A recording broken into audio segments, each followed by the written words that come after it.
Le débat sur l'homosexualité, qui semble être mis sous éteignoir au Togo ces derniers mois pour laisser la place à d'autres sujets plus actuels et urgents tels que des préoccupations sociopolitiques et sanitaires, est ravivé par une sortie de la conférence des évêques du Togo, CET.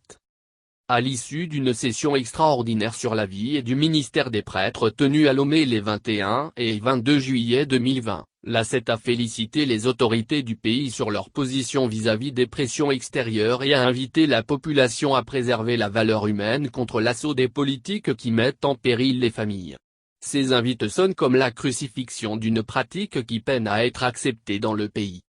Et pour être clair sur cette affaire, la CET dit remercier les autorités togolaises pour leur fermeté face aux pressions des institutions internationales qui tendent, depuis quelques années, à conditionner leurs aides et projets de développement à l'adoption de politiques contestables d'orientation sexuelle et de promotion de l'homosexualité. Dans le même sillage, les évêques exhortent dans un premier temps les autorités étatiques à poursuivre leur lutte pour la défense des valeurs fondamentales sur lesquelles repose toute société et dans un second temps le peuple tout entier à préserver cet héritage précieux contre l'assaut des politiques qui mettent en péril nos familles. Au-delà de la sortie des évêques et d'un point de vue général, l'homosexualité est considérée par la société togolaise comme un comportement non conforme à l'ordre social, ce qui contraint souvent les homosexuels à passer sous silence leur orientation sexuelle pour ne pas être rejetés.